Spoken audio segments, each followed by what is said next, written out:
Hello everyone, welcome to UGT. आज हम गाला sample paper 2 का सेक्शन बी सॉल्व कर रहे हैं। अगर आपको इससे रिलेटेड कोई भी सॉल्यूशन चाहिए तो आप हमारे एप्लीकेशन पे विजिट कर सकते हैं और वहां पे सारे के सारे सॉल्यूशंस आपको फ्री में मिलेंगे। चलिए स्टार्ट करते हैं। पहला क्वेश्चन हमसे पूछा गया है, why decomposition reaction are called the opposite of combination reaction. ठीक है, तो ये क्वेश्चन हमारे फर्स्ट चैप्टर का है, राइट। तो हमसे पूछा गया डिकम्पोजिशन।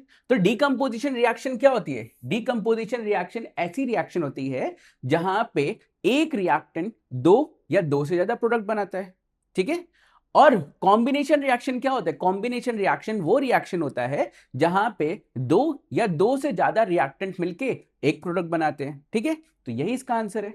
ठीक है, क्या लिखा है? Single molecule of reactant.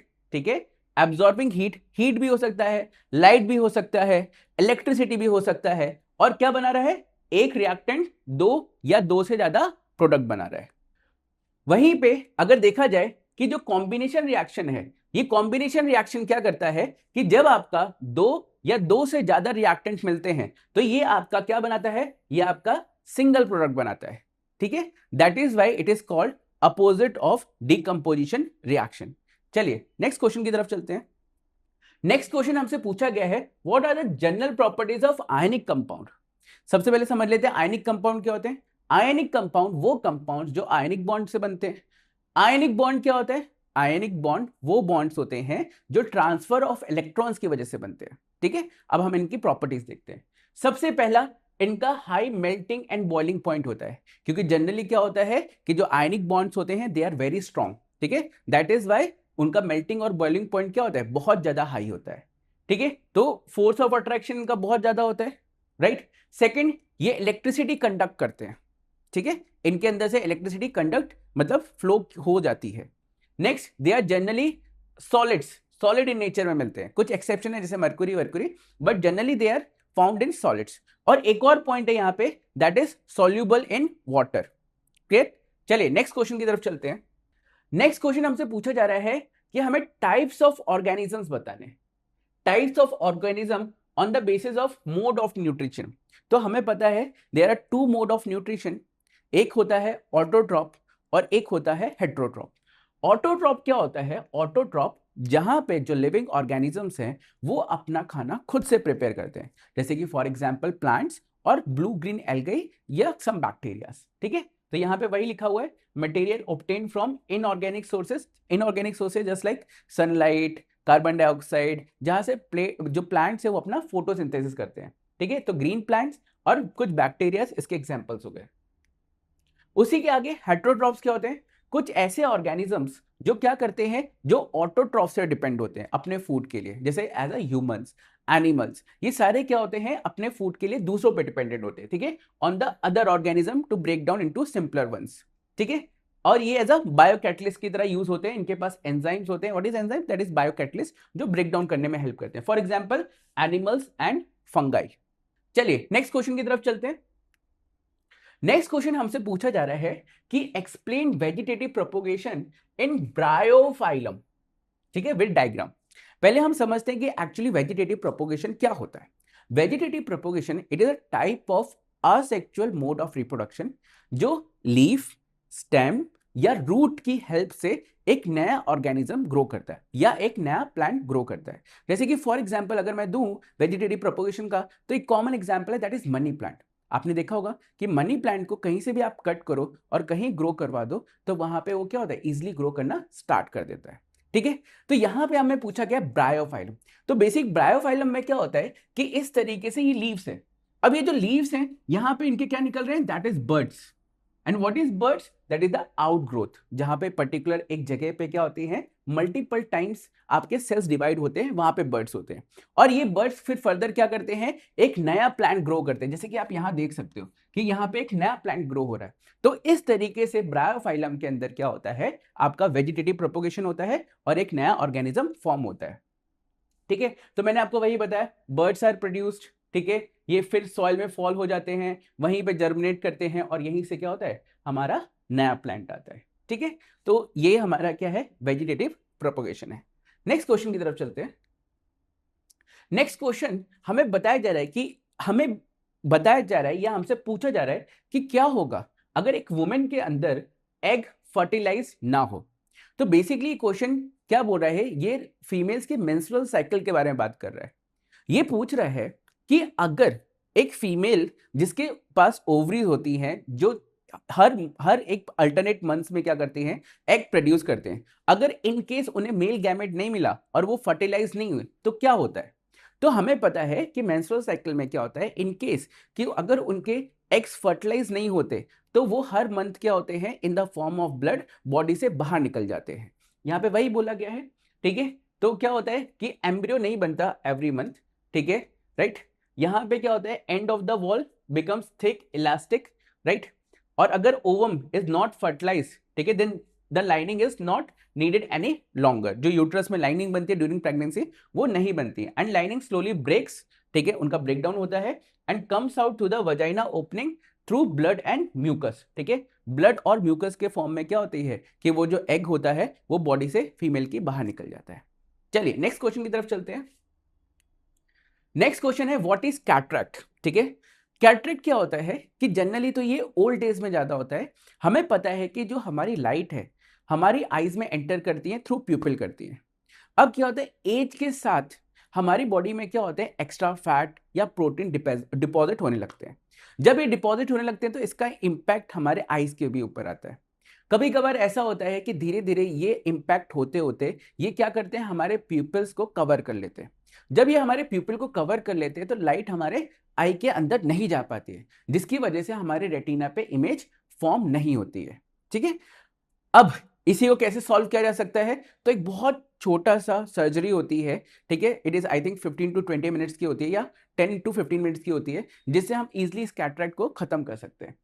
तो वही है कि जब एक मिल्की और क्लाउडी जैसा सीन बन जाता है जो कंप्लीट आपका विजन खराब कर देता है, उसको हम कैटरैक्ट करते हैं। It can be remove by the small surgery, ठीक है। फिर उसके बाद एक बार जब हो गया तो आपका जो विजन है वो ऑलरेडी क्या हो जाएगा, रीस्टोर हो जाएगा, आपको फिर से अच्छा दिखाई देने लगेगा। चलिए नेक्स्ट क्वेश्चन की तरफ चलते हैं।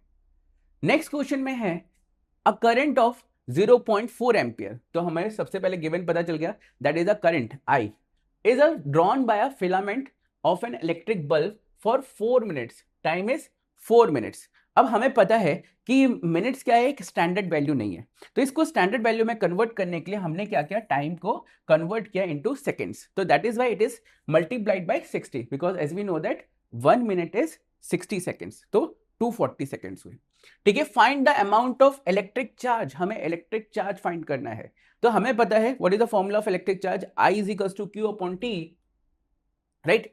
चार्ज फाइंड करना है, that is right, I is equals to Q upon, right, that is formula is I is equals to Q upon T, ठीक है। अगर हम इधर क्रॉस मल्टीप्लाई करेंगे तो it will become I T is equals to Q, और यही यहां पे लिखा गया है, ठीक है। चलिए तो यहां पे हमने क्या किया, I की जगह 0.4 रखा, Q की जगह 240 रखा, and the answer is 96 coulomb, right. The standard value of charge is coulomb, ठीक है। तो आगे बढ़ने से पहले मैं आपको एक इन्फॉर्मेशन देना चाहती हूँ कि अगर आप 10 GSEB में हैं और अपने बोर्ड एग्जाम की प्रिपरेशन अच्छे से करना चाहते हैं तो हमने आपके लिए कोर्स लॉन्च किया है जिसका नाम है वॉरियर बैच। इसमें हम आपको पढ़ाएंगे 2 सब्जेक्ट, मैथ्स और सोशल साइंस। इसमें आपको प्रोवाइड किया जाएगा लाइव लेक्चर्स, उसके साथ साथ रिकॉर्डेड लेक्चर्स भी, फिर previous year question paper solution, regular test conduct कराए जाएंगे, और आप हमको ऐप में मैसेज करके अपने डाउट्स कभी भी क्लियर कर सकते हैं। इसके अलावा गाला पेपर सॉल्यूशन, दोनों ही सब्जेक्ट के गाला पेपर वीडियो सॉल्यूशन मिलेगा और आपको सॉल्यूशन की PDF भी मिल जाएगी। फिर previous year question paper from 2022 to 2025, इसका भी वीडियो सॉल्यूशन प्लस सॉल्यूशन की PDF भी आपको हमारे ऐप में मिल जाएगी।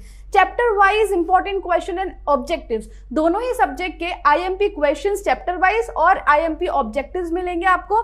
Then textbook exercise solution social science, maths की जो टेक्स्ट बुक एक्सरसाइज है उसका तो आपको यूट्यूब पर मिल ही रहा है, लेकिन सोशल साइंस में भी जो टेक्स्ट बुक की एक्सरसाइज है उसका सॉल्यूशन भी आपको ऐप में मिल जाएगा। Chapters wise handwritten note, social science में जो सारे चैप्टर्स हैं उन सबके हैंड रिटन नोट्स की पीडीएफ आपको मिल जाएगी।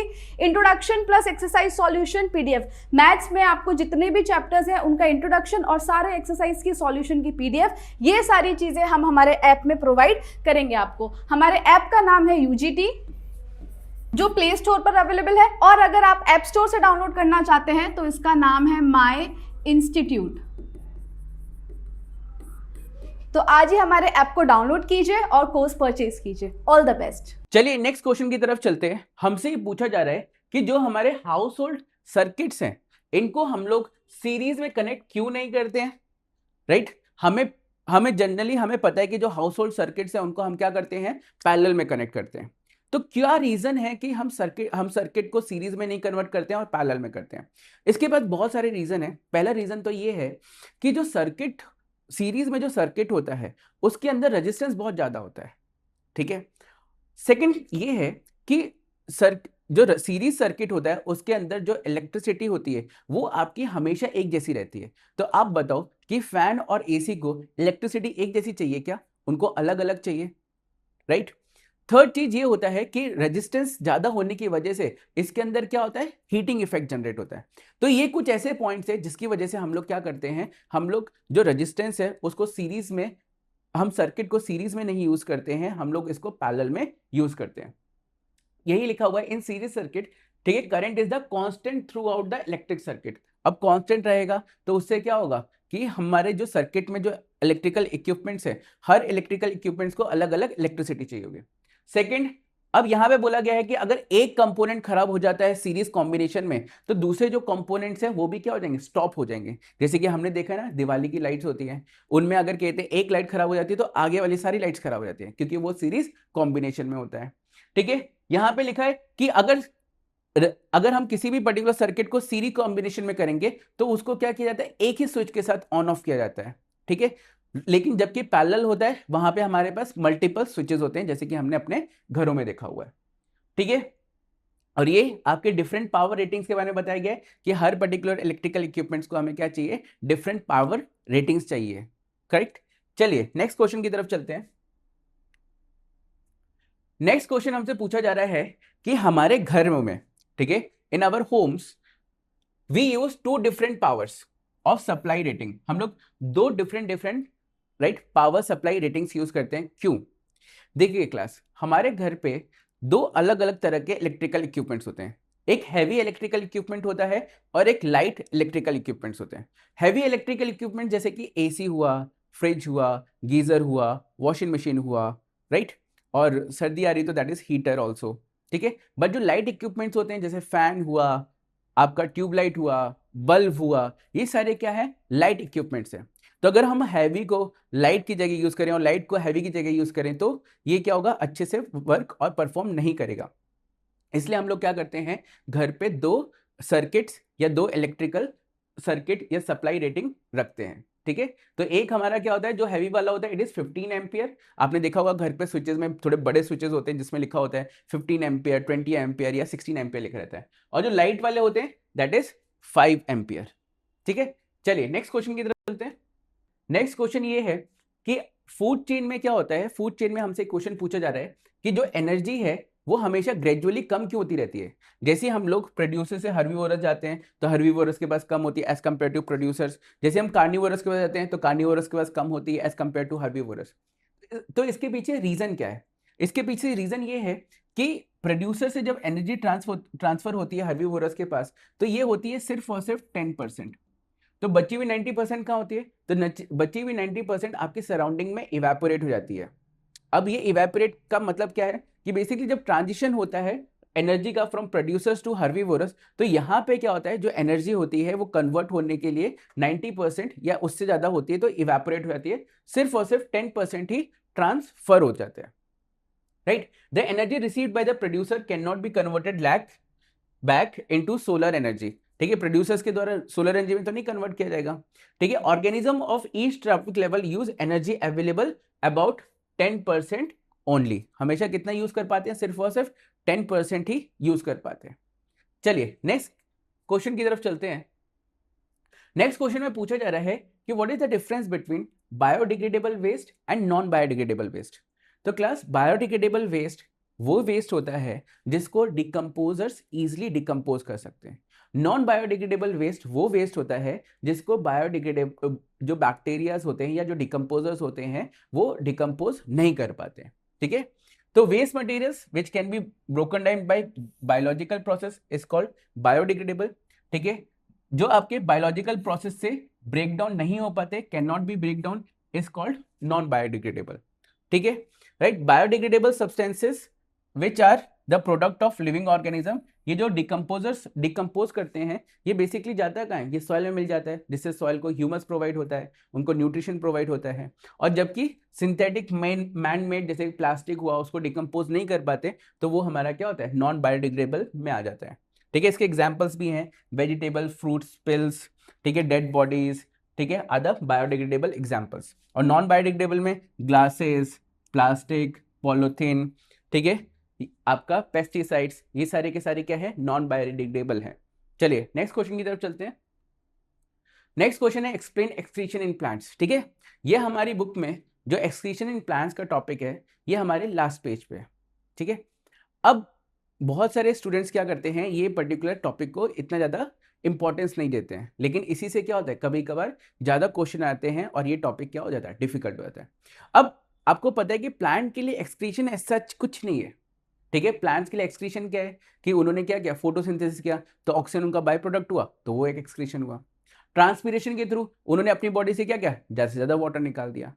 ठीक है, कभी कभार उनकी बॉडी में क्या होता है, कुछ कुछ एक्स्ट्रा वेस्ट होता है, that is resins and gums. यही क्या होता है, प्लांट के लिए वेस्ट प्रोडक्ट होता है या उनका एक्सक्रीशन होता है। तो सबसे पहले, अनलाइक एनिमल्स, तो हम लोगों की तरह वो नहीं करते एक्सक्रीशन, तो यहाँ पे है आपका ऑक्सीजन जो कहते हैं वो प्रोड्यूस करते हैं, जिसकी वजह से उनको बाहर कर देते हैं। फिर ट्रांसपीरेशन से वो क्या करते हैं, वाटर को बाहर कर देते हैं। कभी कभार कुछ लीव्स होते हैं जो सेल्स क्या होते हैं आपके अच्छे नहीं होते, उनको शेड ऑफ कर देते हैं। और कभी कभार रेजिन्स और गम्स जो उनके अंदर मैन्युफैक्चर होते हैं ड्यूरिंग द प्रोसेसेस, उनको भी वो क्या कर देते हैं, आपका कहते हैं बाहर निकाल देते हैं। तो यही क्या होता है, प्लांट्स का एक्सक्रीशन होता है। नेक्स्ट क्वेश्चन है, हमसे पूछा गया है डिफाइन इलेक्ट्रोमैग्नेट। ठीक है, इलेक्ट्रोमैग्नेट बेसिकली क्या होता है, इलेक्ट्रोमैग्नेट ऐसा मैग्नेट होता है जिसको हम लोग सोलोनॉइड से फॉर्म करते हैं। सोलोनॉइड क्या होता है, एक कॉपर की वायर, ठीक है, उसको हम लोग बैटरी से कनेक्ट करते हैं और उस वायर के बीच में हम एक आयरन रख देते हैं।